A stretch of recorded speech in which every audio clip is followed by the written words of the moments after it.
22 million की तो हम ऑफिशियल एग्जैक्टली। फिगर देते हैं जो आउट ऑफ स्कूल हैं। यानी वो 2.5 करोड़ कहते हैं, मेरे अंदाजे के मुताबिक 4.5 करोड़ तक बच्चा जो है वो आउट ऑफ स्कूल है। And unfortunately your human development index is one of the lowest in the world. जिस स्कूल में हम जाते हैं उसमें 80% बच्चे ऐसे हैं जो बगैर ब्रेकफास्ट के आते हैं। जब उन बच्चों से मेरी बात हुई जो 4 या 5 महीने से स्कूल से बाहर थे, आप हैरान होंगे कि वो बच्चे जो हैं वो कहते हैं कि जी हमें नाश्ता ही नहीं मिलता, हमारा दिल ही नहीं करता सुबह आने को, हम उठ ही नहीं सकते।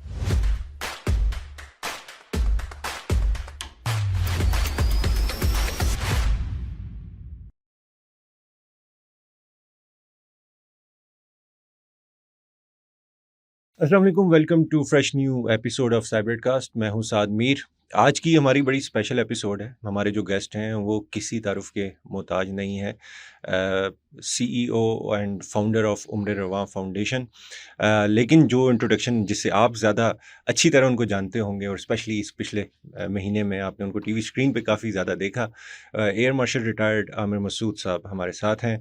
40 इयर्स प्लस उन्होंने एयरफोर्स में अपनी services the. Centre for aerospace and security studies के वो डिप्टी प्रेसिडेंट रहे। इसके अलावा एयरफोर्स का जो आर्टिफिशियल इंटेलिजेंस सेंटर है उसके चेयरमैन भी रहे हैं। तो हम उनको बिला ताख़ीर वेलकम करते हैं। सर अस्सलाम वालेकुम sir. Thank you very much, बहुत शुक्रिया आपका। सर इट्स ऑनर कि आपने अपना टाइम दिया हमें।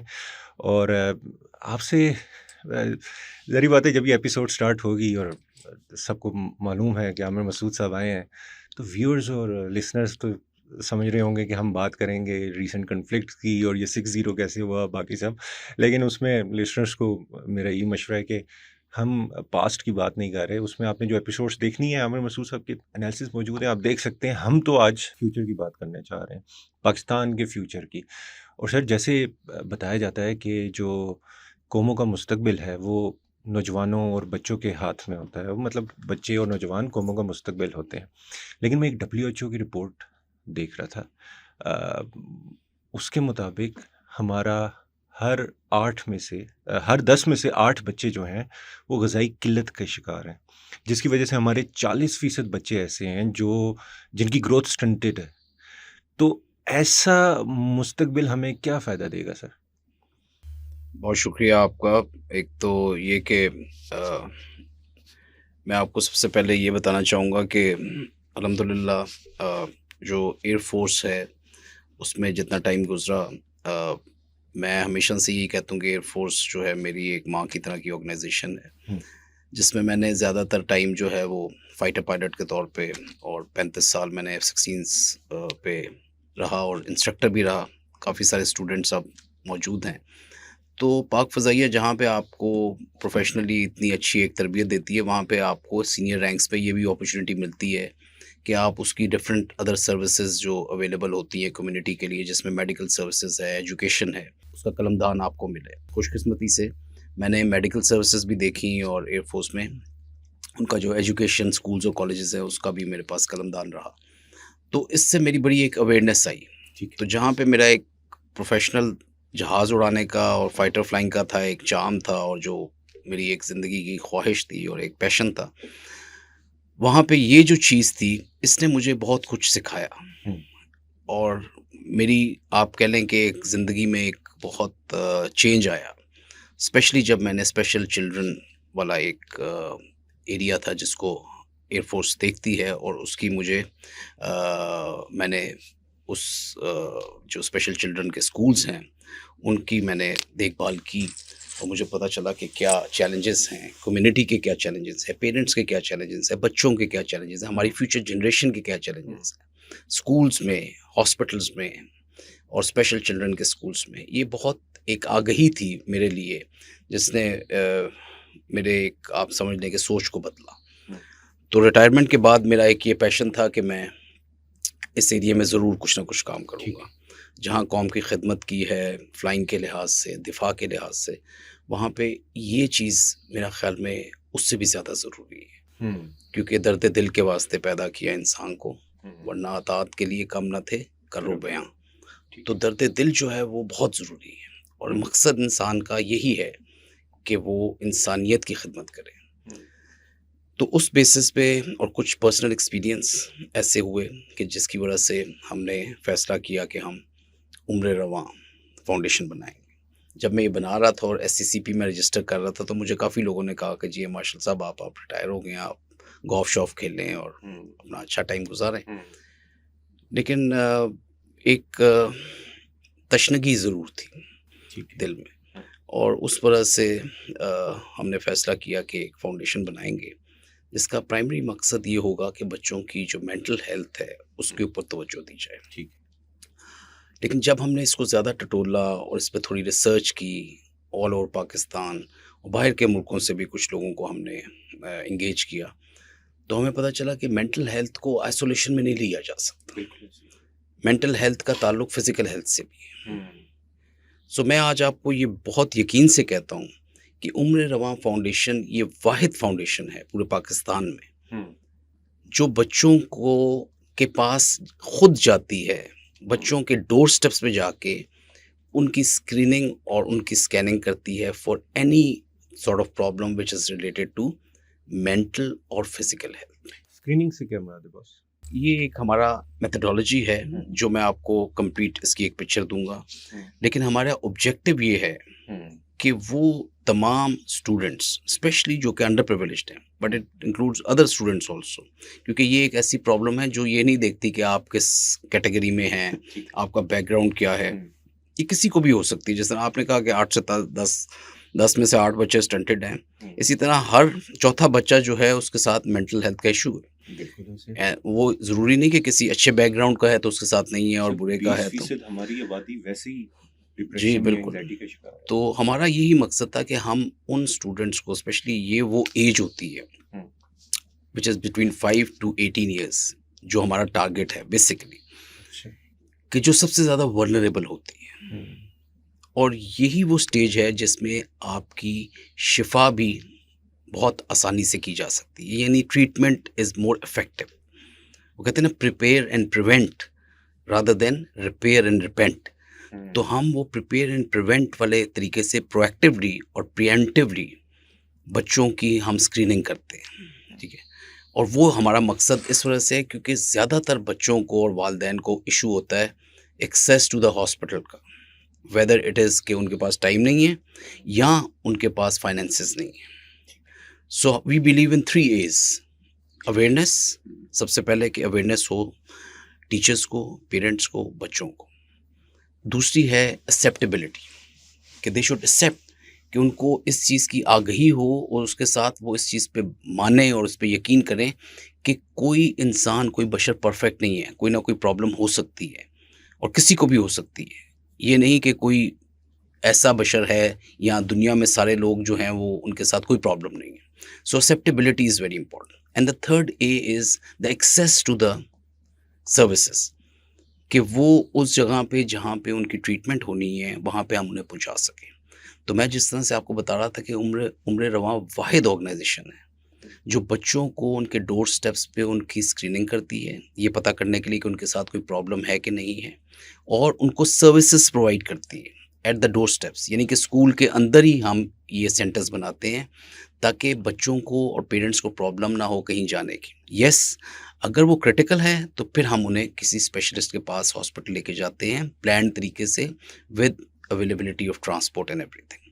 सो हमारा मकसद ये है कि हम एक उम्मीद की किरण बने, एहसास दें, टाइम दें उन बच्चों को जिनको ज़रूरत है, क्योंकि आजकल के दौर में वक्त देना टीचर्स के लिए बहुत मुश्किल हुआ है। फिर एक्सेप्टेबिलिटी पे थोड़ी बात करें, मतलब क्योंकि रियल टर्म एग्जांपल्स में मेंटल हेल्थ की बात की, अभी हम उसकी लिंकेज की भी आपने बात की, उस पर हम बात करेंगे, कुछ आप इसमें एग्जांपल्स भी हमें दे सकें। अब किसी को कोई फॉर एग्जांपल फिट्स पड़ रहे हैं या वो उसकी कोई ऐसे बिहेव करता है तो लोग यहाँ पे माशरा हमारा ये कहता है जी कि उस पर कोई कोई असरात आ गए हैं, कोई जादू टोना आ गया, तो वो जो उसकी जिस पाथ पे उसको उसको इलाज करवाना चाहिए वो भी नहीं उस पे जाते। उसके बहुत से रीजंस हो सकते हैं, लेकिन आपको ऐसा ये जो एक्सेप्टेबिलिटी वाले मोड में आपको क्या फेस करना पड़ा कि जी आपने कहा कि जी नहीं इसको? देखिए, हमारा तो सबसे बड़ा चैलेंज ही ये था कि हम अवेयरनेस जो हमने कैंपेन चलाया कि बच्चों को और उनके पेरेंट्स को कन्विंस कर सकें। हम्म, और हमने ये देखा कि आप जब भी दिमागी कोई बात करते हैं तो लोग उसको एक्सेप्ट नहीं करते कि वो किसी से शेयर करें, वो उसे हुँ, स्टिग्मा समझते हैं, हुँ, वो उसे एक चीज़ ऐसी समझते हैं जो बड़ी पर्सनल है हुँ, और जिसको हम किसी और से शेयर करेंगे तो वो एक्सपोज करेगा हमें और हमारे बच्चों को। तो इस वजह से हमने जब ये प्रोग्राम लॉन्च किया with this thing in mind, हमने कहा कि we are going to be having Umr Rawan health and wellness centres, hmm, और इसको कंप्लीट हेल्थ की हमने कवरेज दी। हुँ, उस कवरेज से ये फ़ायदा हुआ कि लोगों में एक्सेप्टेबिलिटी आई और हमारे पास काफ़ी सारे कंसेंट फॉर्म आए पेरेंट्स के, जिन्होंने इस चीज़ को कहा कि we want our children to go through this screening. अब मेथडोलॉजी क्या है हमारी? हम जब अवेयरनेस कर लेते हैं उसके बाद हम ये स्क्रीनिंग करते हैं जिसका आप पूछ रहे थे। हुँ, उसके लिए हमने 5 से 6 हॉस्पिटल्स और मेडिकल कॉलेजेस के साथ एमओयूज़ किए हुए हैं, अच्छा। जिसमें रावलपिंडी मेडिकल यूनिवर्सिटी है, हुँ, नस्ट है, शिफा है, eye hospital plus Riphah medical college है, फौजी फाउंडेशन है। ये सब वो हैं जिनके साथ हमने एमओयू किए हैं, जो हमें ह्यूमन रिसोर्स देते हैं, साइकोलॉजिस्ट और डॉक्टर्स, ठीक है। जो आके 1 हफ्ते के लिए इस स्कूल में बैठते हैं। उसके मेन हॉल में बच्चों की स्क्रीनिंग होती है, जिसमें मेडिकल की बेसिक स्क्रीनिंग होती है, ठीक है, जिसमें ब्लड प्रेशर होता है, आईसाइट होती है, ईएनटी होती है, बीएमआई होता है। ठीक है। उससे बच्चे का कंप्लीट एक पता लग जाता है कि वो अंडर नरिश्ड, जैसा आप कह रहे थे, वो सारी हुँ, चीज़ें, हुँ, आईसाइट। और दूसरा उसका साइकोलॉजिकल स्क्रीनिंग होती है, जो साइकोलॉजिस्ट करती हैं। हुँ, सो इससे हम कम से कम ये है कि एक वक्त में 800 से 1000 बच्चों का एक हफ्ते में स्क्रीनिंग कंप्लीट कर लेते हैं, 800 से 1000 1000 बच्चों। अच्छा, और उसका फिर हम रिकॉर्ड रखते हैं, उसका डिजिटल डाटा मेंटेन करते हैं, अच्छा। ताकि हम फॉलो अप कर सकें। हुँ, जो बच्चे ऑरेंज लाइन के अंदर होते हैं, उसकी हम ट्रीटमेंट जो है वो स्कूल के अंदर 2 कमरों में हम उम्र रवां सेंटर बना लेते हैं, जिसमें एक में मेडिकल डॉक्टर बैठता है, दूसरे में साइकोलॉजिस्ट और काउंसलर बैठती हैं। काउंसलर्स जो हमने रखी हुई हैं वो 25 से 30, उसमें कुछ वॉलंटियर्स हैं और कुछ हमारी फिक्स्ड बेस पे हैं। ठीक है। ये वो हैं जिनकी हमने ट्रेनिंग कराई है World Health Organization approve foundation से, अच्छा। और उन्होंने इनकी 1 हफ्ते की ट्रेनिंग की along with the training of the teachers, hmm, क्योंकि टीचर्स की ट्रेनिंग इक्वली इम्पॉर्टेंट है, उनका अवेयरनेस इक्वली इम्पॉर्टेंट है, ताकि क्लास में उन्हें पता चले कि अगर ये बच्चा जो है बिहेव नहीं कर रहा है या इसके साथ कोई इशू है, तो उसको ये हमारे पास रेफ़र कर सकें। हुँ, तो हम उस ये स्क्रीनिंग के बाद फिर हम एक मेडिकल सेंटर बना लेते हैं विद इन द, जिसका नाम होता है उम्र रवां medical health and wellness centre. ठीक हो गया। और उनको ट्रीटमेंट बच्चों को उधर होती रहती है, फ़ॉलो-अप भी होता रहता है, और जिन बच्चों की स्क्रीनिंग नहीं हुई उनकी भी हुँ, होती रहती है। हुँ, येस, जो बच्चे सीरियस होते हैं या रेड लाइन से ऊपर होते हैं, if they have some elements like eyesight issue है, या उनका ईएनटी का है, या कोई हार्ट का इश्यू है, तो उनको हम फिर मेडिकल स्पेशलिस्ट के पास भेजते हैं, जो कि रावलपिंडी मेडिकल यूनिवर्सिटी में होते हैं या पीएफ हॉस्पिटल में होते हैं, और अभी हम मारूफ के साथ भी कर रहे हैं। ये सब के तो चार्जेस ले रहे हैं आप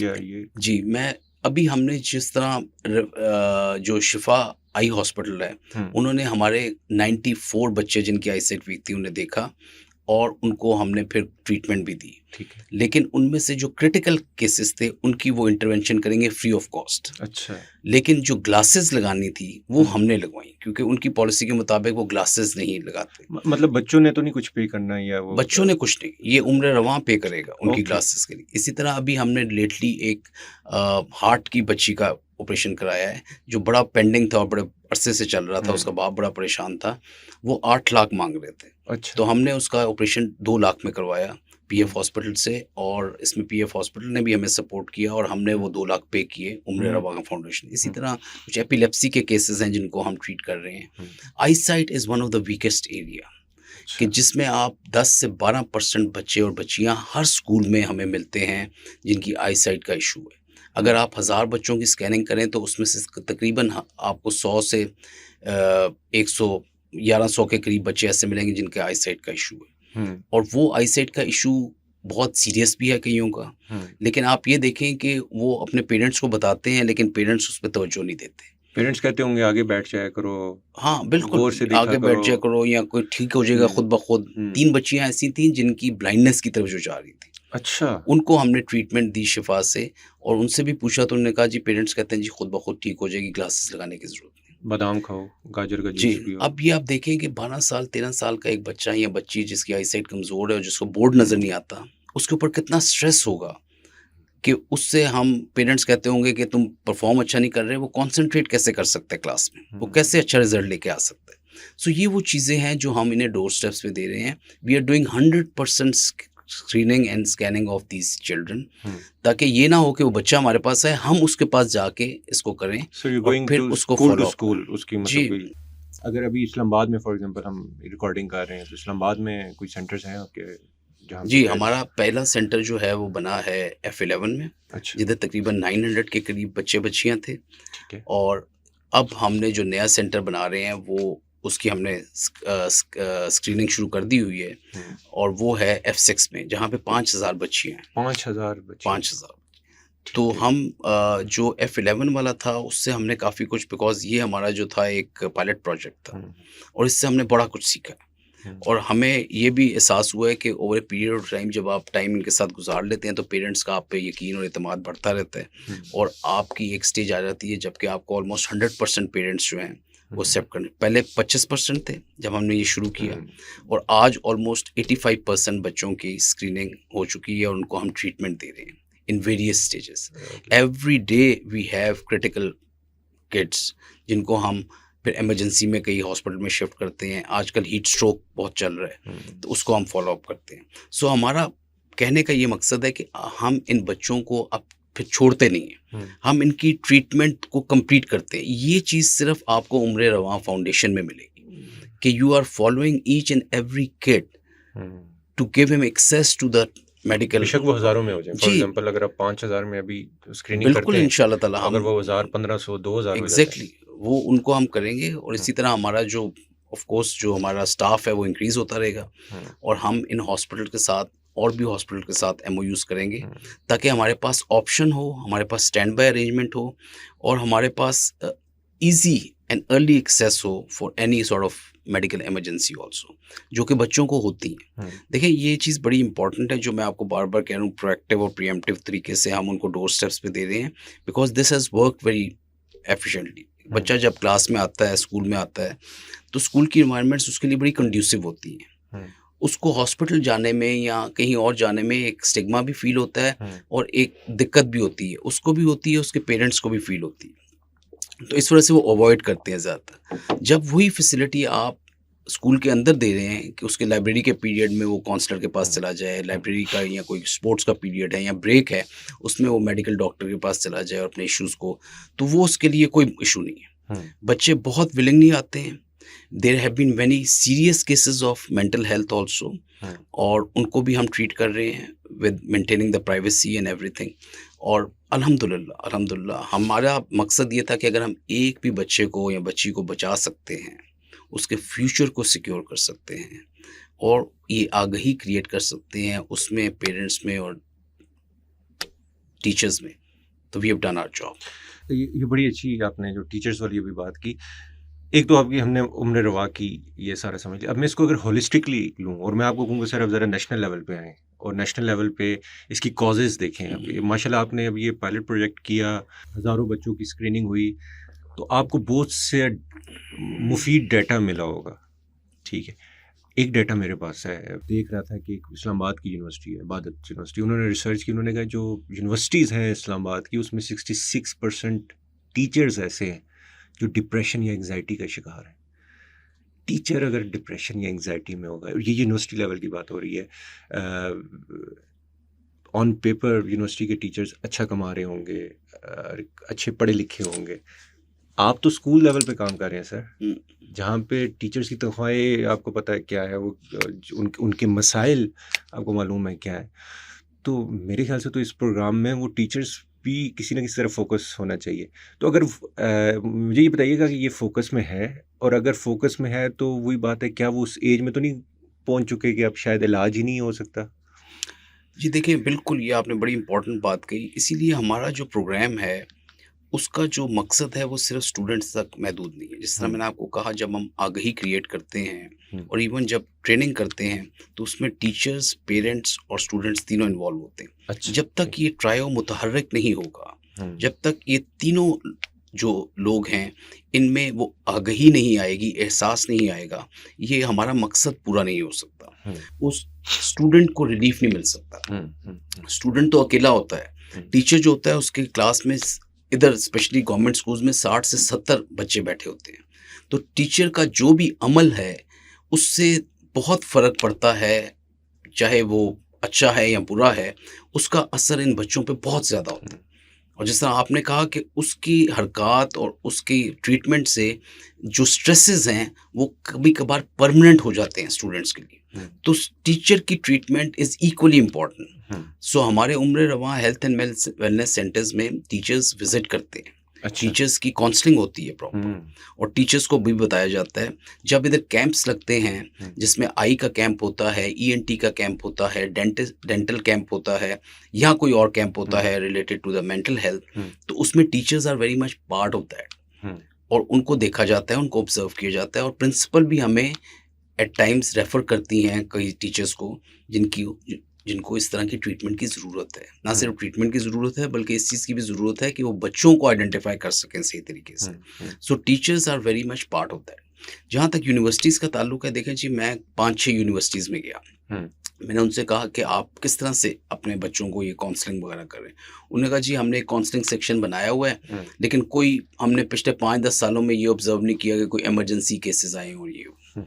तो मैंने उन्हें कहा जी मैं आपसे सिर्फ एक डेटा माँगता हूँ कि मुझे आप ये बता दें कि आपका अगर आईटी या कंप्यूटर साइंसेज़ में 250 बच्चे थे, तो कितने ग्रेजुएट हुए पिछले 5 साल में? क्या हर वक़्त 100% ग्रेजुएट हुए? तो उन्होंने कहा नहीं जी, कि ऐसा तो नहीं होता, लेकिन 10 से 12 बच्चे ड्रॉप आउट हो जाते हैं। या फिर मैंने कहा कभी आपने ये सोचा है या इस चीज़ का ख़्याल किया है या इस चीज़ को फ़ॉलो अप किया है कि वो 10 से 12 बच्चे कहाँ जाते हैं? Why are they dropouts, or they are failing, or they are not attending the classes? उनके पास कोई जवाब नहीं था। मैंने कहा ये वो 10 से 12 बच्चे हैं जिनके लिए हमने ये उम्र रवां बनाया है। आपको क्या पता, खुदा ना खास्ता, उनमें से कुछ अलाइव भी हैं कि नहीं अलाइव? आपको क्या पता कि उनमें से जो हैं वो किस तरह से अपनी चीज़ें छुपा के उनके पेरेंट्स या वो या उनकी फैमिलीज़ किस तरह सफ़र कर रहे हैं with some issues which may be there, and you are not able to identify, and you are not able to treat them because you are waiting for them to come to you, while we are telling them that we are approaching them because we are doing 100% of screening. अभी हमने जिस school में की screening F11 में, उसमें 68 बच्चे वर chronic absentees. मैंने सबसे पहले प्रिंसिपल से पूछा कि मुझे एब्सेंटीज की लिस्ट चाहिए, मुझे इनके जो 4 महीने से ज़्यादा बच्चा नहीं आया स्कूल में, उनके मुझे एड्रेसेस चाहिए और पेरेंट्स के कॉन्टैक्ट चाहिए। वो तो एक्सपेल कर चुके होंगे अब आप अंदाज़ा लगाएं कि ये लोग भूल चुके होते हैं, मतलब और दे आर एक्सपेक्टिंग कि वो खुद आएंगे या नहीं आएंगे, तो ठीक है, नहीं आते तो ना आए। ये वो बच्चे हैं जिनको आपने टच करना है। ये वो बच्चे हैं those who are suffering, their parents are suffering, those who are having some serious psychological issues और some financial issues or something related to where they are not able to manage their education. They are actually out of school children now. उनको आपने वापस लेके आना है। शायद उनकी कागजों में वो सिर्फ स्कूल में है चिल्ड्रन। एग्जैक्टली, क्योंकि 22 मिलियन की तो हम ऑफिशियल फिगर देते हैं जो आउट ऑफ स्कूल हैं। बिल्कुल आप सही कह रहे हैं। उसमें आप कह रहे हैं कि कितना अच्छी खासी बड़ी फिगर बता रहे हैं जो बिल्कुल एब्सेंटीज है। तो this is also part of our program. देखिए, जब हेल्थ और वेलनेस की हम बात कर रहे हैं तो इसको बहुत हम होलिस्टिकली ले रहे हैं। हमारे जो मेंबर्स हैं, माशाल्लाह, they are very senior people, they are all achievers in their life, they have nothing to take from the society, they have only to give, because the society, Pakistan Air Force or any other organization has given a lot to them, and same is for me also. So we want that this is the time of to pay back to this nation, to the children who form almost, यानी कि आपके जो government college और school हैं, इनमें 80% आपके children हैं, and they are your future. And unfortunately your human development index is one of the lowest in the world. Your out of school children is one of the highest in the world. यानी वो 2.5 करोड़ कहते हैं, मेरे अंदाजे के मुताबिक 4.5 करोड़ तक बच्चा जो है वो आउट ऑफ स्कूल है। ठीक है, and this is where we want to intervene, that all those barriers which keep them away from the school, वो तमाम रुकावटें, वो तमाम उलझनें, वो तमाम आजमाइशें, वो हम अपने जिम्मे लेना चाहते हैं, उनको हम ख़त्म करना चाहते हैं। आप लोग जो हैं, मतलब ये उम्र रवां फाउंडेशन, मुझे जो समझ आई आपकी सारी बातों से, आप बड़ी डेलिकेट सोशल फैब्रिक पे काम कर रहे हैं। ठीक है, क्योंकि बुरी तरह डैमेज है अगर हम पाकिस्तान की बात करें। मतलब वही बात है, क्या एतबार करें स्टैट्स एंड फिगर्स का, लेकिन चलें जो चीज़ है वो ये है कि जी 40% से ज़्यादा हमारी आबादी जो है वो गुर्बत की लकीर से नीचे ज़िंदगी गुजर रहा है। बहुत सी बीमारियाँ और बहुत से मसाइल कहीं न कहीं जाके मईशत से ही जुड़ते हैं। तो ये तो शायद ऐसी चीज़ है जो निज़ाम ने, रियासत ने करनी है, तो उसमें एक ऑर्गेनाइज़ेशन कितना रोल प्ले कर सकती है सर? ये बिल्कुल, सवाल पैदा बिल्कुल। होता है। तो क्या कुछ ऐसी चीज़ें हैं, मतलब आप माशाल्लाह एक आपकी बात सुनी भी जाती है, एक इन्फ्लुएंस सर्कल भी है, तो आपको नज़र आता है, कोई होप नज़र आती है, या आप इसको दूसरे एंगल से अगर जवाब देना चाहें कि आप समझते हैं कि ये चीज़ें रियासत के लेवल पे, सिस्टम के लेवल पे होनी चाहिए कि जी के ये जो इतनी ज़्यादा गुर्बत है, इतने ज़्यादा माशी मसाइल हैं जो अल्टीमेटली रिज़ल्ट कर रहे हैं सोशल फैब्रिक को तबाह करने में, मसाइल में, तो उस पे फोकस हो? देखिए, मुझे तो बहुत होप नज़र आती है, मैं आपको ईमानदारी से बताऊँ, ठीक है। और ये मेरा पर्सनल एक्सपीरियंस है। हुँ, हम हर वक़्त रियासत को अगर ब्लेम करते रहेंगे हुँ, और सिस्टम को ब्लेम करते रहेंगे, then we are reaching nowhere. Hmm, हमें ये देखने की ज़रूरत है कि हम खुद कितना कंट्रीब्यूट कर सकते हैं, ठीक व्हाट है। We can do for the country hmm, and for the future of the country. Hmm, और ये वो लोग हैं, जिस तरह मैंने आपको बताया, ये वो इदारे हैं हुँ, जो एजुकेशनल इंस्टीट्यूशंस हैं, स्पेशली स्कूल्स एंड कॉलेजेस, जहाँ पे आपका फ्यूचर है। हुँ, और इसको अगर आप टैप करें, मैं समझता हूँ अगर साहिब तौफीक लोग सिर्फ एक-एक स्कूल और कॉलेज पकड़ लें जिनमें 1000 से ज़्यादा बच्चे हैं, hmm, they will change the destiny of this nation, ठीक है। They will change everything, you know. और वो काम करने की मुझे ज़हनी तौर पे और रूहानी तौर पे एक सुकून मिलता है जब मैं इन बच्चों के पास आता हूँ, इनके पेरेंट्स को, इनको मोटिवेट करता हूँ, हुँ, और मैं देखता हूँ कि वो बच्चा जिसने ग्लासेस लगाई हुँ, और हुँ, उसकी चेहरे पे जो मुस्कुराहट आती है, इट इज़ अनबिलीवेबल। हुँ, क्योंकि उसकी ज़िंदगी 12 साल तक हिज़ी वो देखता रहा है। हुँ, वो समझता था शायद ज़िंदगी ऐसी ही है, हुँ, लेकिन ऐसी नहीं है। हुँ, ज़िंदगी बहुत रंगीन है, बहुत क्लियर है। हुँ। जब उसकी आँखों में ग्लासेस लगी तो वो, उसका तसव्वुर ही चेंज हो गया ज़िंदगी के अच्छा, मुताबिक। इसमें उसकी एग्ज़ाम्पल कि इट मुझे इज़ सो क्लियर। इसमें I mean, he never thought it's, and this is the reason that many हाँ, children take it for granted हाँ, that this is how the life is. हुँ, चाहे उनकी फैमिली लाइफ है जिसमें बहुत ज़्यादा टॉर्चर है और बहुत परेशानियां हुँ, हैं हुँ, जो उनके पेरेंट्स की हुँ, वजह से होती हैं, या जो स्ट्रगल कर रहे होते हैं हुँ, हुँ, फाइनेंशियली और अदरवाइज ऑल्सो, वो भी समझते हैं शायद ज़िंदगी ऐसी है। बिल्कुल ऐसे। ऐसा नहीं है। हुँ, इसी वजह से उन्हें फिर हेल्थ की और मेंटल हेल्थ की और फिजिकल हेल्थ के इश्यूज होते हैं। आपने कहा जी कि 40% जो है, मतलब बच्चे जो हैं वो आबादी हमारी पूरी हाँ। गुर्बत से। अब देखिए जी, मैं आपको एग्जैक्टली बताऊं कि जिस स्कूल में हम जाते हैं उसमें 80% बच्चे ऐसे हैं जो बगैर ब्रेकफास्ट के आते हैं। हुँ, जब उन बच्चों से मेरी बात हुई जो 4 या 5 महीने से स्कूल से बाहर थे, आप हैरान होंगे कि वो बच्चे जो हैं वो कहते हैं कि जी हमें नाश्ता ही नहीं मिलता, हमारा दिल ही नहीं करता सुबह आने को, हम उठ ही नहीं सकते। एनर्जी नहीं होती।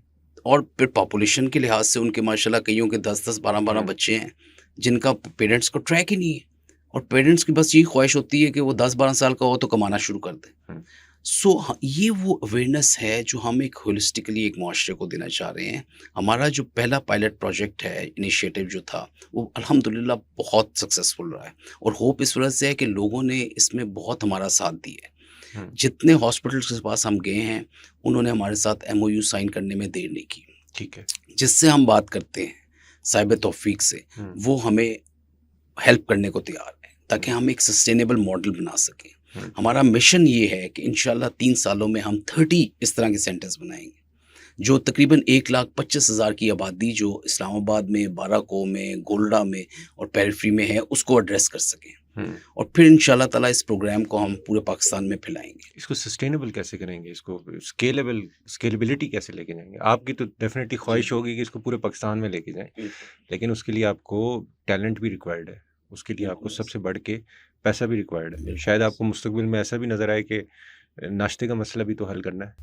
बिल्कुल ऐसा। देखें जी, हम इसको, मैं, वो कहते हैं ना, पेवस्ता रहे शजर से उम्मीदें बाहर रख। हुँ, और जो अल्लामा इकबाल का शेर है कि खुदा के बंदे तो हैं हज़ारों बनों में फिरते हैं मारे मारे, हुँ, मैं उसका बंदा बनूंगा जिसको खुदा के बंदों से प्यार होगा। तो इस मुल्क में खुदा के बंदों से प्यार करने वाले भी बहुत लोग हैं। हुँ, बहुत उम्मीद है मुझे, और हमने एक फ्रेंड्स ऑफ उम्र रवां का ग्रुप भी बनाया हुआ है। अच्छा। उसमें तकरीबन हमारे पास 350-400 के करीब मेंबर्स हैं।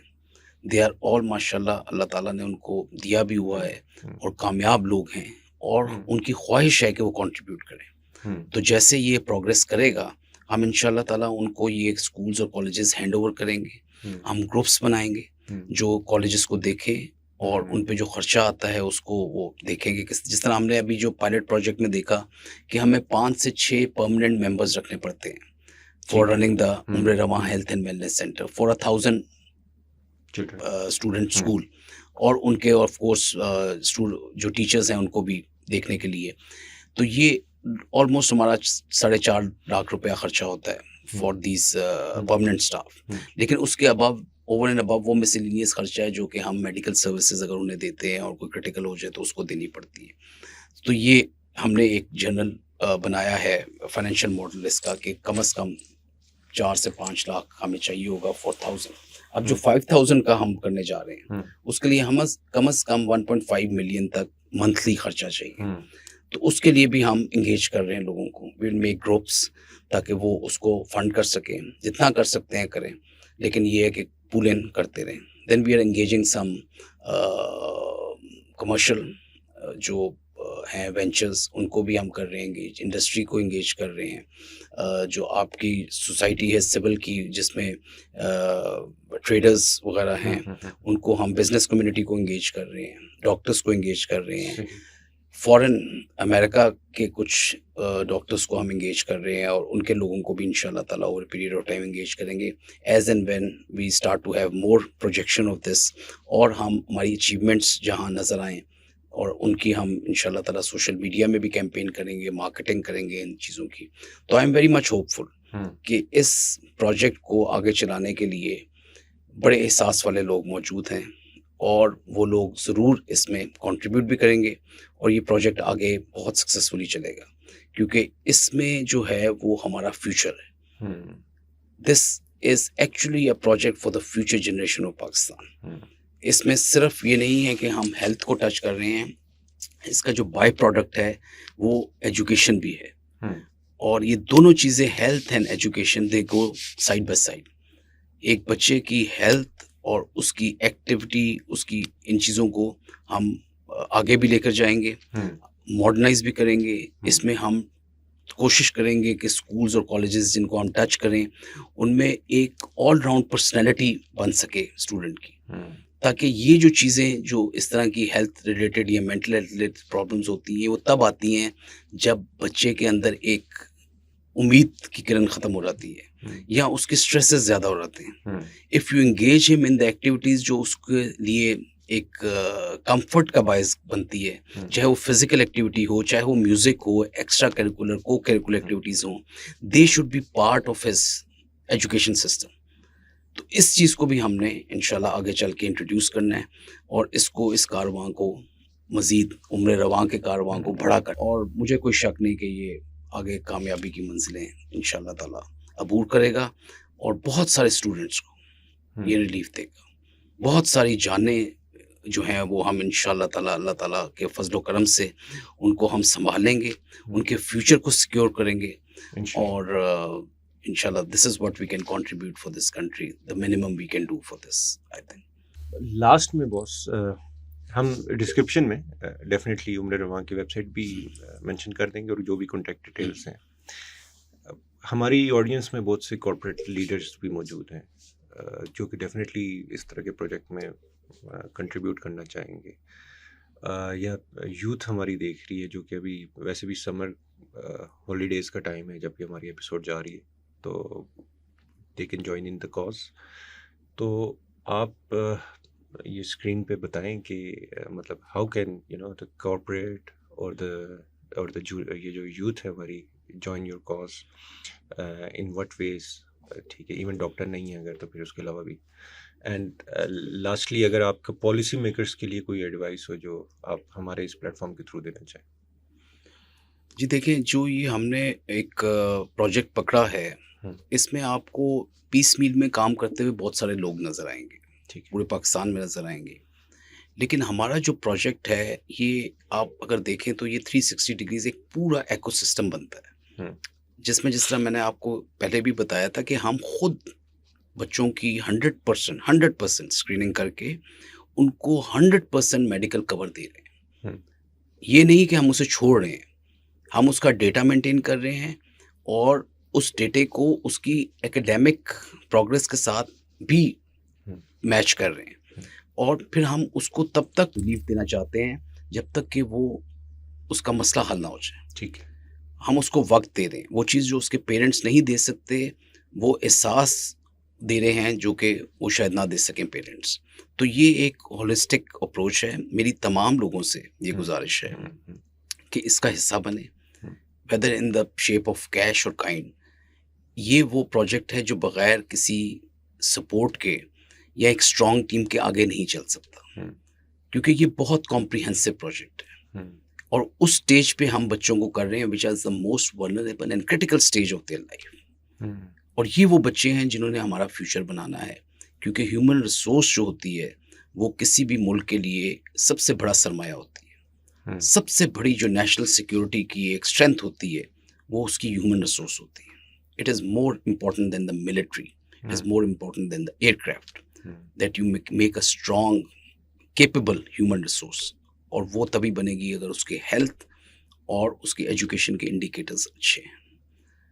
हम उन लोगों से भी कहेंगे those who have been through these experiences to become a part of our team, especially those who have thrived in their future, those who have had a very successful career but have certain episodes of anxiety or depression or ADHD, or they have overcome that, हुँ, और उससे निकले हैं और उन्होंने ज़िंदगी में एक कामयाब ज़िंदगी गुजारी है। इस कारवां का हिस्सा बने, आके हमारे साथ बैठें, इन बच्चों को इनकरेज करें, अवेयरनेस प्रोग्राम में हमारे साथ आएँ, चाहे ऑनलाइन आएँ, चाहे फिज़िकली उधर प्रेज़ेंट हों। तो ये हमने एक बहुत बड़ा सपोर्ट ग्रुप बनाना है, जिसने ये बताना है कि ये चीज़ जिसको आप स्टिग्मा समझते हैं, चाहे वो फ़िज़िकल हेल्थ है, चाहे वो मेंटल हेल्थ है, सिर्फ़ कम्युनिकेशन के ज़रिए, बात करने से और एक दूसरे को शेयर करने से काफ़ी चीज़ें हल हो जाती हैं। इसको साइलेंट किलर ना बनाएं, और साइलेंटली आप और आपकी फैमिली इसको सफ़र ना करें। We are there to share those things. कोई बीमारी ऐसी नहीं है दुनिया में जिसका इलाज ना हो, हुँ, और इलाज के लिए कई दवाइयाँ चाहिए होती हैं, कभी कभार कम्युनिकेशन चाहिए होती है, और कभी कभार आपको थेरेपी चाहिए होती है। हुँ, सो वो तमाम चीज़ें हमारे पास मौजूद हैं, और हम इस बात पे पूरा यकीन रखते हैं कि हुँ, कोई ऐसा बैरियर नहीं है जिसको हम क्रॉस ना कर सकें। There is hmm, nothing impossible. Hmm, so please engage with us, be a part of this कारवां, और ये इंशाल्लाह ताला बहुत सारे बच्चों को बहुत अच्छी ज़िंदगी और बहुत अच्छा फ्यूचर देगा, with इंशाल्लाह। all the efforts and support which we are trying to make. Inshallah, sir. I think this is the right point to end this our podcast. Thank you again for giving us your time. मैं जहाँ आखिर में एक शेर ज़रूर बताना जी चाहूँगा sir, अल्लामा ज़रूर। इकबाल का, जो मेरा फेवरेट है, hmm, and it has very close to my heart, and it goes with the our endeavours also, कि उकाबी रूह जब बेदार होती है जवानों में, हुँ, नज़र आती है उनको अपनी मंजिल आसमानों में। ना हो नौमीद, नौमीदी ज़वाले इल्मो इरफां है, हुँ, उम्मीद मर्द मोमिन है खुदा के राज़दानों में। क्या बात नहीं है। तेरा नशेमन कसरे सुल्तानी के गुंबद पर, हुँ, तू शाही है बसेरा कर पहाड़ों की चट्टानों में। पाकिस्तान बहुत शुक्रिया। जिंदाबाद सर। अल्हम्दुलिल्लाह। माशाल्लाह बड़ी उम्मीद मिलती है जब इस तरह के हम प्रोजेक्ट्स देखते हैं। सोसाइटी में डेफ़िनेटली बहुत से मसाइल हैं, कुछ मैंने हाइलाइट भी किए हैं, लेकिन जैसे हमारे गेस्ट ने कहा कि कम्युनिकेशन करने से, डायलॉग करने से, डिस्कशन करने से रास्ते खुलते हैं। और एक प्रोजेक्ट आपके सामने आया, एक फाउंडेशन आई और वो बहुत होलिस्टिकली इस पे काम कर रही हैं, तो उस पे डेफ़िनेटली आप अपना शेयर ज़रूर करें। और उसके अलावा जितने नौजवान हैं वो अपने-अपने प्लेटफ़ॉर्म्स में सोशल फैब्रिक पे ज़रूर काम कर रहे हैं। हमने ही इस मुल्क की तकदीर बदलनी है, हम ही इस मुल्क के शाहीन हैं। तो इंशाल्लाह इस मुल्क को आगे लेके चलना है। अपना ख़्याल रखिएगा, कमेंट्स में ज़रूर बताइएगा प्रोग्राम कैसा लगा, और दोस्तों के साथ शेयर भी ज़रूर कीजिएगा। अल्लाह हाफ़िज़।